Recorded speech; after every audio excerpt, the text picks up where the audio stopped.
에너지 수입, 고용시장의 문제, 중국의 의존도, 이 구조적인 부분이 한국하고 비슷하다라는 거, 독일이 먼저 경기 침체에 빠졌다는 거, 내년도 한국의 모습을 조금이나마 엿볼 수 있다. 자, 그것을 바라보고 있는 한국은행이 선제적 조치할 수 있을까? 저는 약간의 퀘스천이 있다.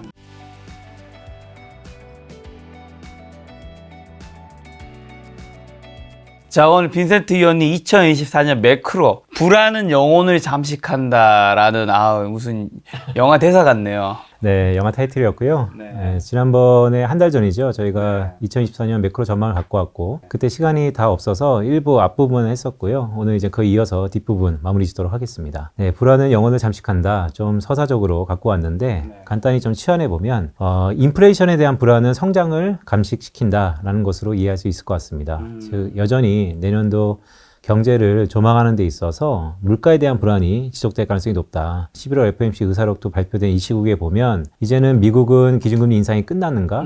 결국 기준금리 인하에 대한 베팅이 지난해 연말부터 얘기했던 저희 입장에서는 시장이 좀 늦게 반응한 걸 수도 있는데 내년도 뭐 5월달, 6월달 그 언저리에서는 그 어감에서는 기준금리 인하가 될 거다라고 이미 채권 시장에서 반응을 하고 있죠. 하지만 그럼에도 불구하고 higher for longer, 고금리 장기화가 여전히 내년 상반기에는 키워드일 것이다 라는 말씀을 드리면서 시작해 보도록 하겠습니다. 자, 지난번에 1, 2번을 했었고요. 근데 1, 2번은 간단히 리뷰해 드리면 작금의 상황은 패러다임 시프트라고 말을 드리고 있고요. 이 패러다임 시프트에서는 여러 가지 결과가 있습니다. 하지만 딱 하나만 뽑자면 중금리 시대로 접어들고 있다라는 말씀을 드립니다. 자, 글로벌 공공재 부재라는 키워드를 갖고 왔습니다. 무슨 얘기냐면 미국 중심의 팍스 아메리카나가 깨지면서, 그러니까 미국 주도의 세계 경제 질서가 깨지면서 글로벌 공공재를 담당했던 미국의 역할이 축소된다는 것이죠. 인프라, 기후환경, 국방 마찬가지입니다. 그럼으로써 나타나는 것이 결국 비용 증가 국면에 있다. 기업들의 행태가 just in time에서 just in case로 바뀔 것이다 라는 말씀을 드리고 있고, 그런 것들을 총망라해서 결국에는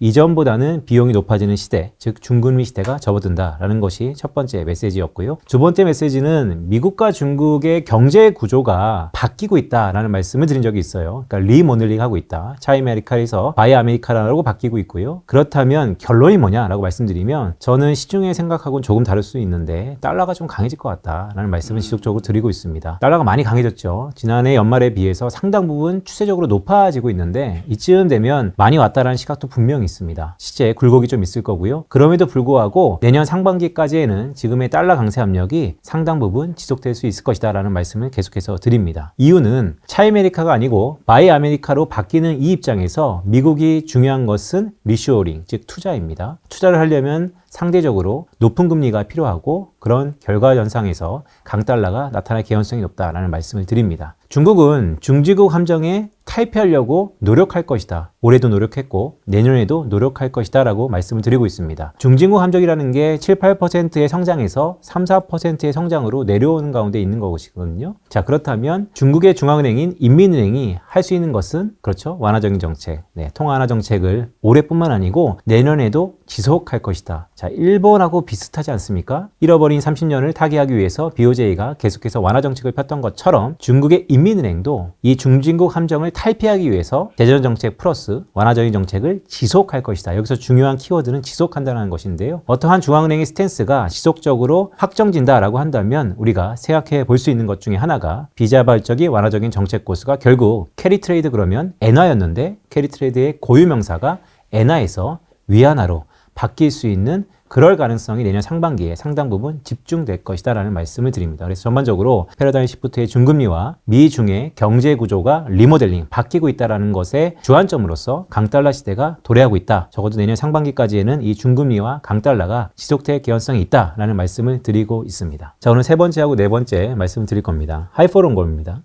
고금리 장기화가 지속된다면 과거의 사례를 놓고 보면 미국의 중앙은행인 연준이 기준금리를 상당 부분 동결을 지속했을 때의 평균 기간이 70년대부터는 한 10달 정도 되고요. 6개월 정도 되고요. 2000년 이후에는 한 10달 정도 돼요. 자, 그렇다면 러프하게 6개월 이상이다라고 우리가 가정했을 때 지금부터 6개월 이상 내년 상반기까지에는 높은 금리가 지속될 가능성이 높습니다. 그런 경우 결과적으로 주식시장 입장에서는 어떻게 이끌어질 수 있을까? 항상 과거의 패턴을 보면 95년 이후에 주도주가 바뀌었다는 것이죠. 고금리 장기화는 두 가지가 있습니다. 첫 번째, 장기금리가 하락했습니다. 항상 그래왔습니다. 뒤에도 표를 보여드리겠지만 연준이 기준금리를 동결기간으로 지속할수록 장기금리는 이미 금리 인하를 반영하면서 하락했다라는 것이죠. 최근에 미국의 10년물 금리가 5% 터치 가운데 4.4%로 내려왔지 않습니까? 비슷한 영향이 있을 수 있을 것 같다. 지금의 금리 인하로 위험 선호가 일부 살아나는 것도 사실입니다. 하지만 이후의 상황은 좀 봐야겠지만 어쨌든 지금 상황에서 보면 장기금리가 항상 동결기간에서 하락했다. 지금도 마찬가지다. 더 나아가서 두 번째, 주도주가 바뀌었다. 그렇다면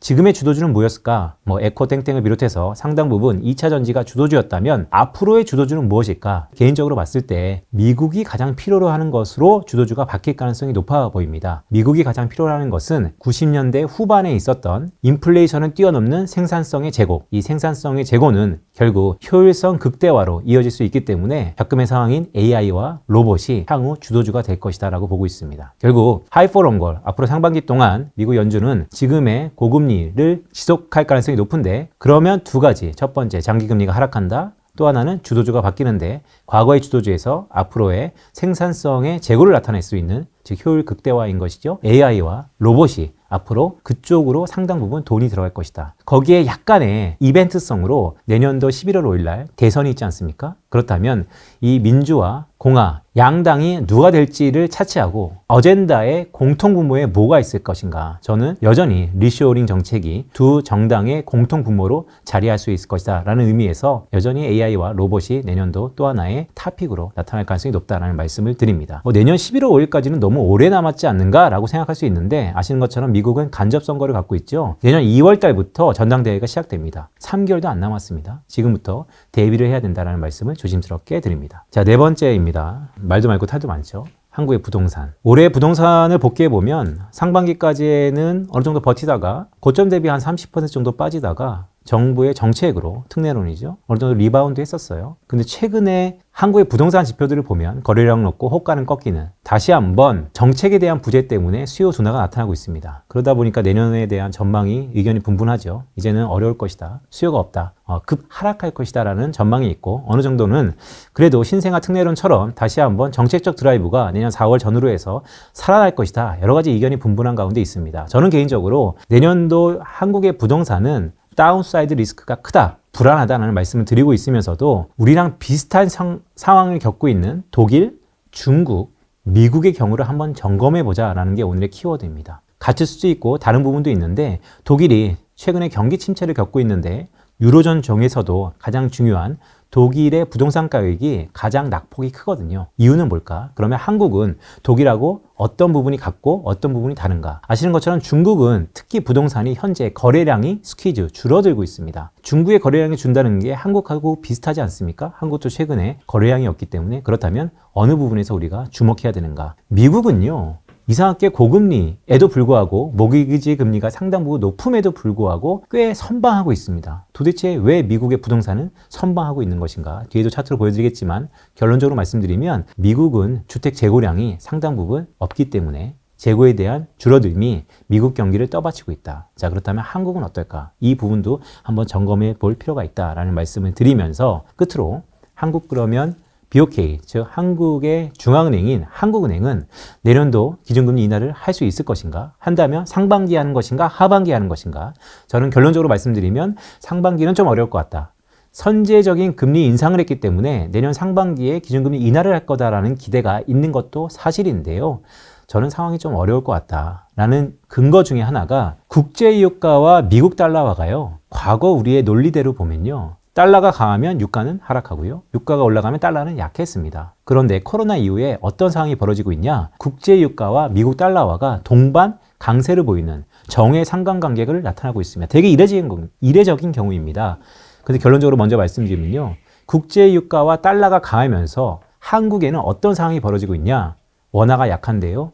우리의 에너지 100% 수입원이 유가도 비싸다. 즉 수입 물가가 상승 압력을 보이고 있습니다. 자, 국제유가와 미국 달러화가 코로나 이후에 정의 상관관계가 바뀌면서 한국의 수입 물가에 대한 상승 압력이 높아지고 있다. 한국은행 과연 기준금리를 인하할 수 있을까? 저는 상반기보다는 오히려 하반기에 가능성이 좀 있을 것 같다. 따라서 지금 작금의 한국은행의 기준금리 인하에 대한 기대는 좀 과한 측면이 있다라는 말씀도 드립니다. 자연스럽게 부동산 가격도 금리 인하에 대한 부동산 가격 상승에 대한 기대도 있지만 조금 시기상조가 아닐까라는 생각을 개인적으로 갖고 있습니다. 일단 앞에 말씀드렸던 미국과 중국의 모델 변경, 경제 구조가 바뀌고 있다는 거, 왼쪽 차트가 모든 것을 대변하는 것 같습니다. 보시는 것처럼 파란색은요, 중국의 대미국 국채 보유 비중이죠. 2012년을 기점으로 해서 추세적으로 하락하고 있습니다. 이것이 더 이상 미국은 중국의 값싼 물건을 사지 않는 것이고, 중국은 미국으로 하여금 달러를 받아서 다시 한번 미국 국채를 샀던 이 차이메리카가 끝났다라고 할 수 있는 것이고요. 실제 데이터로 보면 중국의 대미 국채가 37%까지 갔다가 현재 21%로 약 한 16%포인트 정도 하락했습니다. 어떻게 보면 이 추세가 지속될 가능성이 높다. 차이메리카는 끝났다라고도 볼 수 있고요. 중국의 대미 수출 비중이요, 21%까지 갔다가 최근에 16%까지도 줄어들었다. 이제는 더 이상 중국이 미국으로 하여금 값싼 물건을 팔고 있지 않다라는 것으로 해석을 할 수 있을 것 같습니다. 바이 아메리카는 오른쪽의 차트가 좀 더 중요한데요. 리쇼어링, 이쇼어링 얘기가 많았습니다. 오바마, 트럼프, 바이든까지도 거의 10년에 걸쳐서 리쇼어링이 지속되고 있는데요. 오바마와 바이든을 오면서 좀 더 구속력이 강해지고 있죠.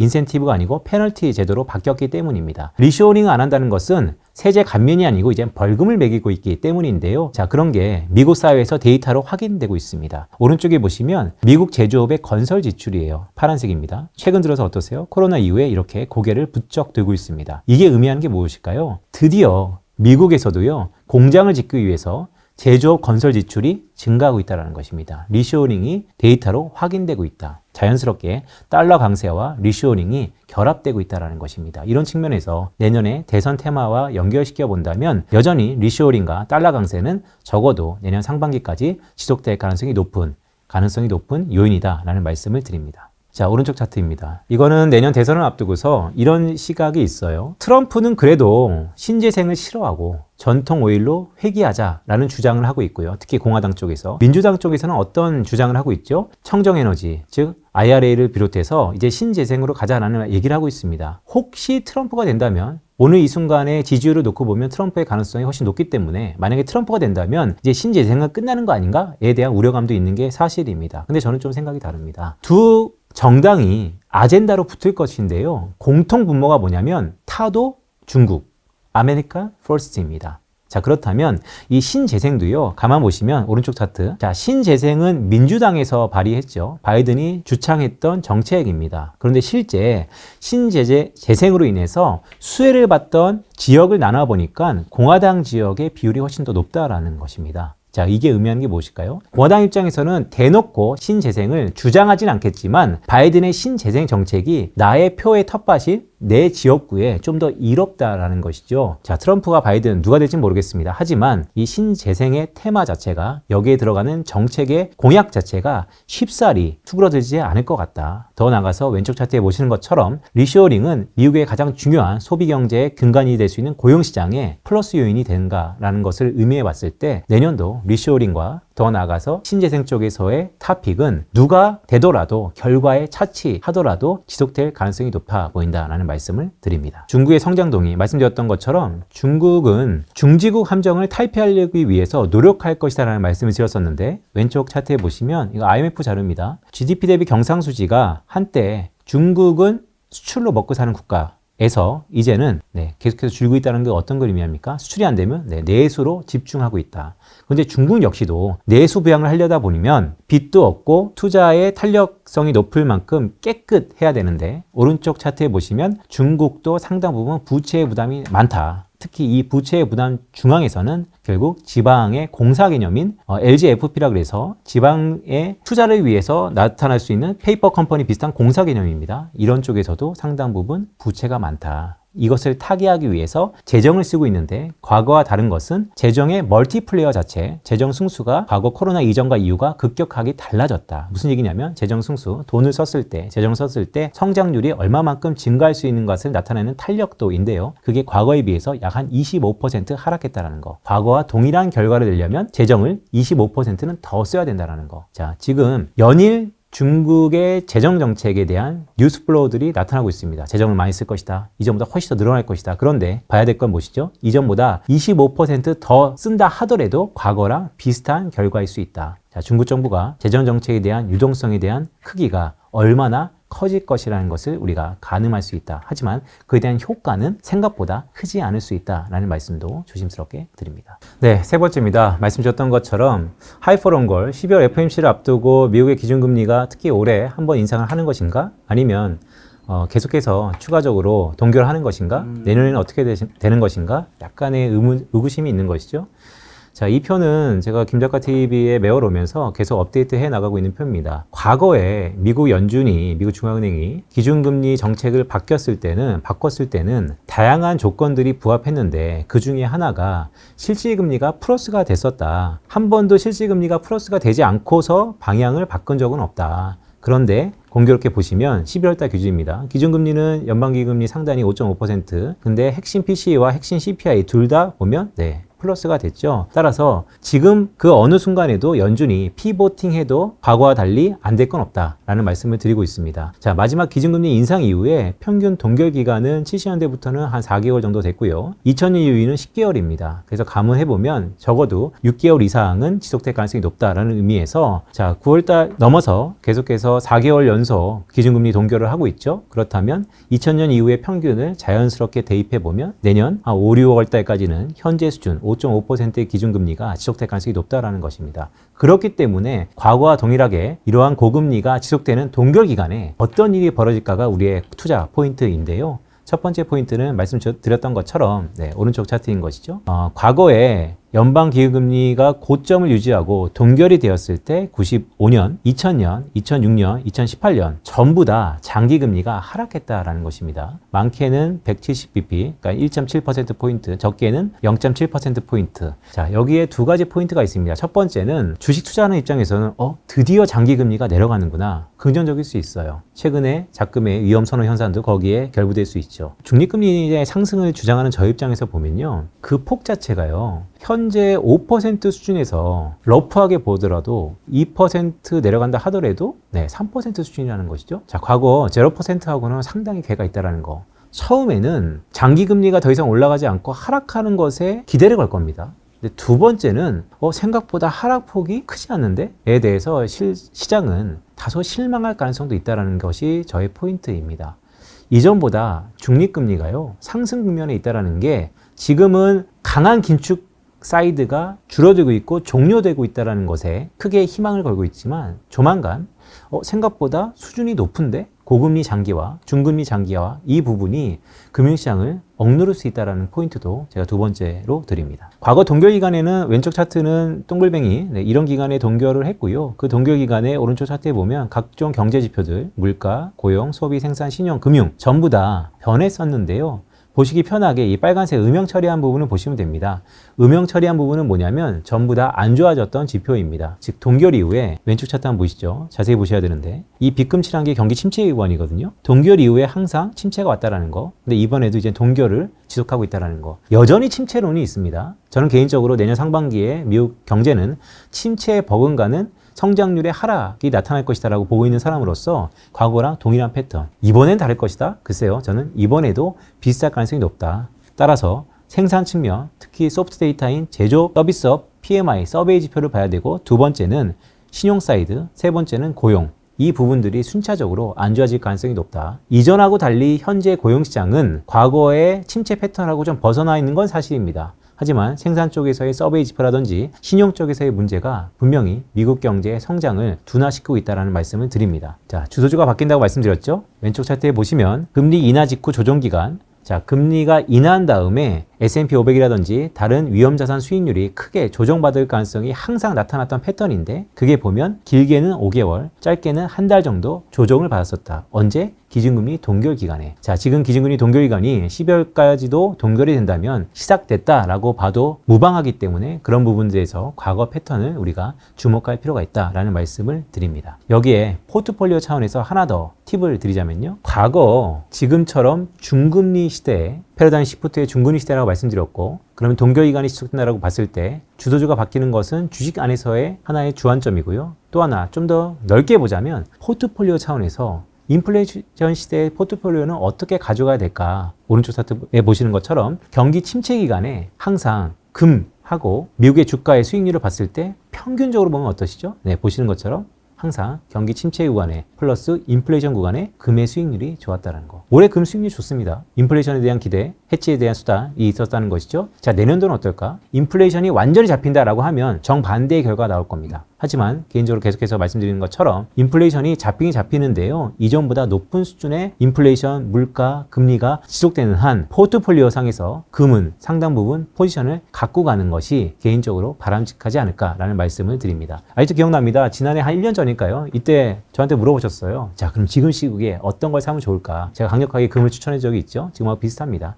그때나 지금이나 금 가격 레벨이 달라진 것도 맞습니다. 하지만 여전히 금에 대한 수요는 있을 것이다 라는 말씀을 조심스럽게 드립니다. 자, 주도주는 어떻게 바뀔까요? 라고 보면 왼쪽 차트를 말씀드리고 있는 겁니다. 파란색은 미국의 노동 생산성, 생산성이라는 것은 매출과 증대 직격적으로 연결시켜지는 부분입니다. 빨간색은 미국의 소비자 물가 상승률, 상반부 90년대 후반하고 지금하고 비슷할 수 있다. 결국 경기 침체가 올 것 같음에도 불구하고 6, 7년 뒤에 나왔다. 이유는 인플레이션에 대한 압력이 있음에도 불구하고 그것을 뛰어넘는 혁신적인 IT 테크놀로지가 있었다. 당시 인터넷을 비롯한 기술 혁신인 것이죠. 지금 동일하게 미국 정부가 드라이브 걸고 있는 것은 이전하고는 완전히 달랐다. 에너지 차원에서 효율성, 생산 차원에서도 효율성, 거기에 중심에는 AI와 로봇 등의 R&D 투자가 있다. 실제 데이터로서도 오른쪽 차트에 보시는 것처럼 이번 코로나 위기, 과거 대공황 아니면 평균적인 경기 침체 기간 동안에 미국 GDP가 상당 부분 선방하고 있는 것이죠. 왜 이렇게 과거 침체들보다 빨리 회복했는지를 놓고 봤을 때 아시는 것처럼 미국의 3분기 GDP가 4.9% 전기비 연율로 성장하고 있지 않습니까? 왜 이렇게 빨리 회복할 수 있었지?의 근간에는 R&D 투자라는 것이죠. 따라서 이 R&D 투자가 내년에도 어디? AI와 로봇에 집중되어 있을 것이다. 어떤 게 주도줄까요? 저는 개인적으로 정책적인 주안점이 몰리는 곳, 또한 유동성이 들어가는 곳에 주도주가 나올 가능성이 확률적으로 높다라는 말씀을 드리고 있는 것입니다. 한국입니다. 한국은행 이견이 분분한 것 같습니다. 먼저 금리를 올렸기 때문입니다. 왼쪽에 보시면 금리차가 여전히 벌어지고 있죠. 미국과 한국의 한미 금리차 막대 그래프입니다. 역전된 상태에서 2% 정도 지금 고수하고 있습니다. 그런데요, 결과적으로 보면 금리차 때문에 자금이 많이 이탈했나? 글쎄, 아직까지는 좀 의구심이 있습니다. 그러니까 과거와 좀 패턴이 달라요. 그럼 원화는 약해졌나? 원화는 약해졌다고 볼 수 있습니다. 달러 원이 1,300원이 이제는 뉴 노멀 시국에 접어들었기 때문입니다. 따라서 선제적인 인하 조치가 가능할 것인가? 저는 아직까지도 한국은행이 상당 부분 불안감이 나타날 수 있다. 더구나 한국 특유의 내년 4월에 총선을 앞두고 기존의 공공요금이 인상될 가능성이 여전히 열려있다라는 측면에서 보면요, 한국은행이 쉽사리 완전히 경제가 갑자기 리세션을 넘어서 90년대 후반처럼 나락으로 가지 않는 이상 선제적으로 기준금리 인하를 하기에는 어려울 것 같다라는 말씀을 첫 번째 드린 거고요. 두 번째는요, 근데 물가 측면에서도요, 한국이 물가가 잡힐까요? 아시는 것처럼 디커플링이 나타나고 있는데요, 한국이 물가 측면에서 유로존, 미국, 영국도요, 지난해 하반기에 피크 찍고 전부 다 소비자 물가 상승률이 하락하고 있습니다. 근데 아시는 것처럼 한국의 소비자 물가 상승률은 3개월 연속 반등하고 있거든요. 한국만 유독 주요 국가 중에서 인플레이션 압력이 높아지고 있다는 것이죠. 거기에 설상가상으로 오른쪽 차트에 보시는 것처럼 위에 차트는 미국 달러 인덱스입니다. 달러가 강하면 국제유가가 항상 내려왔던 음의 상관관계를 계속해서 보였었는데 코로나 이후에 어떻습니까? 달러가 강해지는데 국제유가도 동반 강해지는 현상이 나타나고 있었다. 이게 모두의 처음에 말씀드렸던 것처럼 한국의 수입 물가의 상승 압력으로 나타나서 한국의 인플레이션 압력을 좀 자극하고 있다. 자, 국제유가와 달러 인덱스가 왜 이렇게 바뀌었을까요? 미국이요, 더 이상 원유를 수입하지 않고 이제는 순수출합니다. 국제유가가 높아진다. 그러면 미국의 원유 수출이 많아지고요. 그러면 미국의 무역 수지도 적자폭이 줄어들거나 오히려 에너지 측면에서는 수출로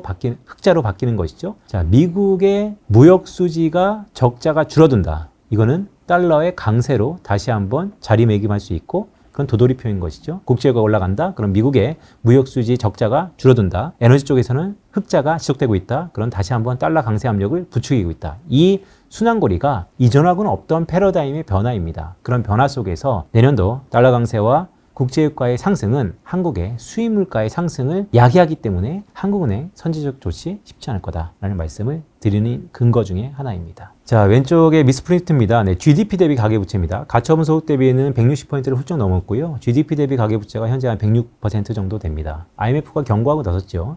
GDP 대비 가계부채가 한 80%를 넘으면 위험 신호이다. 이미 한국은 훌쩍 넘은 상태입니다. 위험 신호인 건 사실입니다. 자, 수요 부재, 한국의 부동산을 볼 때 말씀드리는 것입니다. 오른쪽 차트에 보시면요, KB 부동산에서의 두 가지 의미 있는 지표가 있습니다. 첫 번째는 가격 지수입니다. 물론 KB 부동산 가격 지수가 평균의 함정에 빠지기 때문에 모든 것을 대변하지는 않습니다. 인덱스 자체가. 그럼에도 불구하고 최근의 트렌드를 읽는 데는 매우 중요한데요. 파란색 보시면 어떨까요? 네, 고점 찍고 가격이 이렇게 내려가고 있다가 최근에 약간 고개를 들었죠. 여기 기대 섞인 부분도 있는 건 사실입니다. 그런데요, 거래량의 프락시라고 할 수 있는 KB 전국 부동산 매수 우위 지수라는 게 있습니다. 매수 우위 지수는 뭐냐? 파는 사람보다 사는 사람이 훨씬 많다라는 것입니다. 레벨이 중요한 게 아니고요, 트렌드가 중요합니다. 보시는 것처럼 매수 우위 지수가 이렇게 내려갔다는 것은 거래가 급감하고 사는 사람보다 파는 사람이 훨씬 많았다는 것이죠. 동반 가격도 하락했다는 거. 최근에 약간의 선행지표 아닙니까? 매수 우위 지수가 올라갔다가 다시 꺾이고 있다는 거. 매수 우위 지수가 꺾이고 있다는 거. 요거는 뭐 때문에 올라갔을까요? 네, 정부의 정책이었대요. 정책이 없는 상황에서 다시 한번 고개를 들 수 있을까? 왼쪽 차트 계속해서 눈에 밟히지 않습니까? 한국의 뇌관이라는 거. 가계가 부채가 많은데요, 정책적인 드라이브가 없고서는 지금의 작금의 부동산 상황을 타개할 수 있을까? 그렇다면 정부가 정책 쓰면 되는 거 아닌가? 매비의 수디 아닐까요? 정책 쓰면 가계부채가 늘어나고 가계부채를 안 쓰면 부동산이 살지 않고 운신의 폭이 줄어드는 이러지도 저러지도 못하는 상황이 들어왔기 때문에 한국은행이 좀처럼 어떤 결단을 내리기에는 이미 시간이 지났다는 생각을 조심스럽게 가고 있습니다.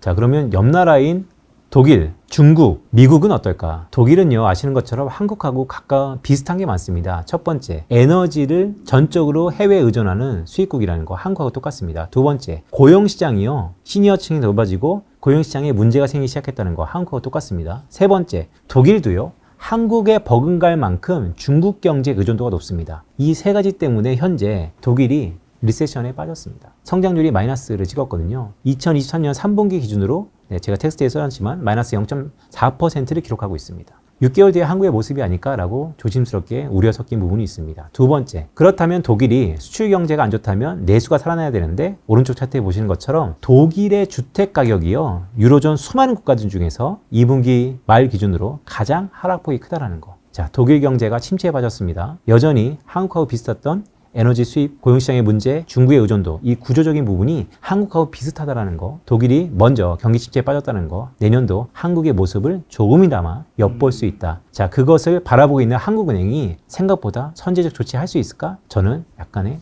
의구심, 퀘스천이 있다라는 말씀을 드립니다. 그럼 중국하고 우리는 어떨까? 비슷한 면이 참 많죠. 그런데 왜 어느 부분이 비슷하냐? 오른쪽 차트입니다. 중국 가계에서 부동산 비중이 60%입니다. 한국 가계자산하고 비슷하죠. 6대4. 부동산과 금융자산 비슷하다는 거. 더 나아가서 왼쪽 차트에 보시면 중국의 주택거래량과 가격지수입니다. 가격지수는 최근에 약간의 반등을 했어요. 한국도 KB 부동산 가격지수 보면 하락하다 약간 반등하지 않았습니까? 증가율 측면에서. 그런데 여전히 뭐가 문제입니까? KB 부동산 가격지수 중에 매수 우위 지수가 급락했던 것처럼 거래량이 없다는 것이죠. 중국의 부동산이 참 문제랍니다. 한국하고 비슷하답니다. 왜냐하면 가계자산에서 필요한 비중이 비슷하기 때문에. 그런데 중국도 여전히 거래량이 없다는 거. 중국 정부가 지금 어떻게 하고 있죠? 네, 완화적인 정책을 계속 피면서도 부동산을 살리려고 노력하고 있습니다. 살아날까요? 자, 한국은행이 그걸 보고 있습니다. 여기서 기준금리를 인하한다면 과연 부동산이 살아날까? 중국의 케이스를 보면 그렇지 않은데 한국은행이 빠른 조치를 할 수 있을까요? 저는 여전히 운신의 폭이 없다라는 말씀을 드립니다. 자, 미국입니다. 미국이 참 특이 케이스죠. 일단 미국이 재밌는 게요, 미국 부동산이 우리한테 의미하는 시사점이 있기 때문입니다. 왼쪽 차트에 보시면요, 거래량은 당연히 기존이 많습니다. 간단하게 설명해서 미국이 한 해 동안 100건의 주택이 거래된다면 기존 주택은 90건이고요 신규 주택이 10건입니다. 하지만 신규는 항상 가격 자체가 선도, 리딩의 성격이 있기 때문에 우리가 주목하는데요, 보시는 것처럼 기존 주택은 거래가 안 됩니다. 신규 주택만 거래가 되고 있어요. 무슨 얘기죠? 기존에 갖고 있던 사람들은 부동산을 팔려고 하지 않고 자연스럽게 부동산을 사야 되는 사람들만 최근에 거래가 되고 있다는 것이죠. 자, 이게 의미하는 게 뭔가, 오른쪽 차트에 보시는 것처럼 모기지 금리랑 개인소득분의 이자 부담, 즉 가계 이자 부담입니다. 금리가 높아지면 부담이 높아지는 건 사실이죠. 과거 90년대 이후에 트렌드를 보면 대동소이했었습니다. 높은 상관관계를 보이고 있었는데 최근에 이렇게 달라졌다는 거. 그럼 여기에 뭔가 구조적으로 함정이 있다는 것이죠. 기존 주택이 거래가 안 된다. 모기지 금리는 장기 금리가 이렇게 떴는데 아직까지 가게들은, 미국 가게들은 부담을 느끼지 않고 있다. 어떤 의미일까요? 한국하고는 좀 다른 거죠. 이전에 낮은 금리였을 때 왕창 빚을 져놨구나. 지금 높은 금리에도 빚을 질 필요가 없겠구나. 현재 신규 주택을 사는 사람만이 이러한 고금리에도 불구하고 이자 부담에도 불구하고 몇몇이 사고 있을 뿐 전반적으로 미국의 주택시장도 높은 금리에 영향을 받고 있다는 것입니다. 전체 구하를 잡고 있는 기존 주택이 거래가 안 되고 있다는 것이죠. 한국은 어떻습니까? 전부 다 레버리지로 부동산을 사고 있죠. 은행에 대출 없이 부동산 사는 사람은 몇 안 되죠? 네, 정말 몇 안 될 것 같습니다. 네, 제가 유일한 분이 한 분 있는데 몇 안 됩니다. 그런데요, 보시는 것처럼 미국은 어떻습니까? 미국은요, 전체 가구 중에서 약 한 40%, 39.3% 정도가 빚 없이, 모기지 론 없이 주택을 사고 있다는 것입니다. 이게 되게 의미 있는 데이터입니다. 한국은 어떨까요? 정반대죠. 그렇기 때문에 미국의 부동산은 견고하지만 한국은 불안할 수밖에 없다는 게 이런 구조적인 차이가 데이터에서 확인되고 있다. 저 이 데이터 보고 깜짝 놀랐습니다. 또 오른쪽에 보시면 이제 수급이죠. 기존 주택 재고량 어떻습니까? 재고가 계속해서 감소하고 있다. 서프라임 이후에 미국의 주택시장의 구조가 완전히 바뀌었습니다. 고금리에도 불구하고 미국 주택시장 괜찮은데 한국도 괜찮은 거 아니야? 라고 보기보다는 완전히 구조적으로 다르다. 실제 모기지 없이 미국에서 집을 소유하고 있는 사람들이 10명 중에 4명이나 된다라는 것이 한국하고는 정반대의 느낌. 더구나 미국은 수급에 의해서 기존 주택 재고가 현저히 줄어들고 있다라고 하는 게 미국의 부동산 시장과 한국이 다를 거. 오히려 한국은 중국이라든지 독일의 경우랑 따라갈 가능성이 높다라는 말씀을 드립니다. 전반적으로 내년도 글로벌 경제뿐만 아니고 경제를 조금이나마 전망해보자, 엿보자라는 측면에서 4가지 키워드를 드렸습니다. 첫 번째, 패러다임이 바뀌었죠. 거기에 여러 가지 결과가 있습니다. 근데 제가 봤을 때는 이제는 중금리 시대가 아닐까요? 공공재, 글로벌 공공재의 부재라는 게 키워드. 두 번째는 미중 간의 성장률이 어떻다, 인플레이션이 어떻다라는 것보다 한 발짝 뒤에 보면요. 미국과 중국이 경제 구조를 완전히 바꾸고 있는 리모델링에 들어간 것 같습니다. 미국은 이제 투자가 필요하고요. 리쇼어링으로. 중국은 중진국 함정을 탈피하기 위해서 다양한 노력이 필요한데 거기에 공통분모로서 달러가 조금은 강한 압력이 지속될 것 같다라는 말씀을 드립니다. 세 번째, 12월 FOMC도 남아있기 때문에 하이퍼런걸 12월 달에는 지금 상황이라면 동결 가능성이 높죠. 하지만 점도표에서는 한 번 더 인상한다라고 하지 않았습니까? 그럼에도 불구하고 금융시장은 뭐에 주목하고 있냐? 연준의 통화정책은 3단계입니다. 첫 번째, 속도. 두 번째, 수준. 세 번째, 기간입니다. 속도는 연준이 얘기하고 있죠. 이쯤 하면 가파르게 올린 것 같다. 수준도 최근의 의사록을 보면 어떻습니까? 이 정도면 좀 긴축적인 것 같다. 그런데 아직 하나 남은 게 그러면 어느 정도 기간까지 지속돼야 되는가? 여전히 금융시장은, 특히 주식시장은 이 부분도 해결됐다라고 미리 기대가 좀 큰 것 같다. 저는 아직은 돌다리도 두들겨 봐야 된다라는 말씀을 패러다임 시프트부터 말씀드리고 있습니다. 오히려 과거의 동결 기간에 항상 장기금리는 하락했었고 금융시장, 특히 주식시장의 주도주가 바뀌었는데 이번에 주도주는 생산성 재고랑 연결시킬 필요가 있어 보인다. 라는 말씀을 드리면서 끝으로 한국 부동산, 선제적인 한국의 기준금리 인하 저는 좀 어려워 보입니다. 라는 말씀을 부채 쪽에서 드리면서도 독일 부동산, 중국 부동산, 미국 부동산 달리 미국은 빚을 많이 가진 사람들이 주택을 산 게 아니기 때문에 한국과는 좀 달리 봐야 된다. 오히려 독일이라든지 중국을 따라갈 가능성이 높아졌다라는 말씀을 드리면서 내년도 이러한 불안들을 감안하면서 이런 불안들이 해소되면 긍정적인 시계가 좀 더 빨리 올 것이고 이런 불안들이 계속해서 지속된다면 우리의 섣부른 기대는 다소 조금 돌다리도 두들겨가며 보이는 게 낫지 않을까라는 말씀을 드립니다. 알겠습니다. 위원님 말씀해 주신 거에서 3가지 질문만 가볍게 드리면 첫 번째 이제 부동산에서 내년에 총선이 있잖아요. 근데 제가 다양한 분들 이야기 들어보니까 총선 전에 집값이 오르는 거든 크게 떨어지는 거든 다 원하지 않는다. 왜냐하면 유주택자, 무주택자 다 표를 받아야 되기 때문에 그래서 말씀하신 집값 하락이 너무나도 크게 좀 일어날 것 같으면 또 정부가 정책들을 펼쳐서 지금의 가격을 좀 유지하려고 하는 그런 것들이 나오진 않을까. 요거 궁금하네요. 글쎄요, 저희가 첫 직장이 국회 예산처라서 국회의원들의 정책적 서포트를 많이 했었는데 결국 그런 기대는 조삼모사 할 수 있죠. 총선만 버티고 보자, 지나고 보자라는 건데 그렇게 호락호락하지 않습니다. 오히려 거래량이 없는 가운데 때문에 부채에 대한 롤오버만 시켜주면 지금 수준이 지속되는 것이죠. 그래서 저는 더 총선 전에 운신의 폭이 명분 싸움인데 글쎄요, 조삼모사의 정책을 피기에는 어렵지 않을까? 라는 생각을 갖고 있습니다. 자, 그리고 두 번째는 아까 금을 투자해도 된다는 식으로 얘기해 주셨는데, 이제 곧 있으면 2024년이니까, 그럼 2024년에 금도 있고, 뭐 채권도 있고, 주식, 부동산, 아니면 현금을 보유한 방식 등이 있을 텐데, 그 중에서 좀 금이 돋보인다는 의미로 받아들이면 되는 건가요? 아니면 금도 괜찮다는 의미인 건가요? 포트폴리오의 금은 옵션이 아닌 필수다. 이제는 금리가 높아지는, 물가가 높아지는 시국에 들어가기 때문에, 물론 지금 시계를 좀 좁게 보면요, 미국의 기준금리가 가파르게 오르다가 이젠 정점을 본 것 같아서 장기금리가 크게 내려오고 있죠. 그래서 기대가 좀 큰 건 사실입니다. 인플레이션은 끝난 건가? 오히려 수요 둔화가 와서 인플레이션이 한 6, 7개월 뒤에는 산수적으로 마이너스 찍을 거라는 계산도 있습니다. 그럼에도 불구하고 저는 시계를 좀 넓게 보면 인플레이션 압력이 높아지는 국면에서 과거 데이터가 봤던 것처럼 금의 수익률이 항상 플러스권에서 지속 가능성이 높다라는 말씀을 드리면서 포트폴리오에서 금은 반드시 어느 정도 부분은 가져가야 된다라는 말씀도 드립니다. 그리고 마지막으로 아까 전에 AI랑 로봇이 이제 다음 주도주와 대락률이 높다고 말씀해 주셨는데, 이 AI 로봇에 반도체가 포함되는지, 플러스로 여기서 AI 로봇이라고 하면 미국의 AI 로봇 주식을 말하는 건지 아니면 한국의 주식을 말하는 건지도 함께 말씀해 주시면 좋을 것 같습니다. 네, 올해 주도주의 성향들을 보면 저보다 훨씬 더 전문가들도 많지만 올해 주도주 어떻을까요? 논리로 움직인 게 아니죠. 미국에서 움직이면 같이 움직였던 유동성의 힘이었습니다. 자, 내년도 주도주는 만약에 미국의 AI 로봇과 한국의 AI 로봇이 디커플링, 달리 움직일까? 저는 그렇게 보지 않고요. 하나의 테마성으로 같이 움직일 가능성이 높아 보입니다. 물론 각각의 기업들마다 약간의 온도차는 있겠죠. 그래서 큰 의미에서 보면 제가 어떤 시기에 어떤 테마와 어떤 산업이 움직일지는 잘 모르겠습니다. 하지만 한 시기를 놓고 봤을 때, 한 기간을 놓고 봤을 때 미국이 큰 테마가 움직이면 한국도 덩달아 움직일 가능성이 높고, 그 가운데서는 반드시 반도체는 있다라는 말씀을 드립니다. 알겠습니다. 위원님과는 또 이제 곧 있으면 12월 말에 이제 2024년 전망하는 시간으로 또 여러분 찾아뵙도록 하겠습니다. 오늘 만난 선생님은 빈세트 위원님이었습니다. 지금까지 소중한 시간 함께 해주셔서 정말 감사합니다. 오늘도 김 작가였습니다. 고생 많으셨습니다. 맞습니다.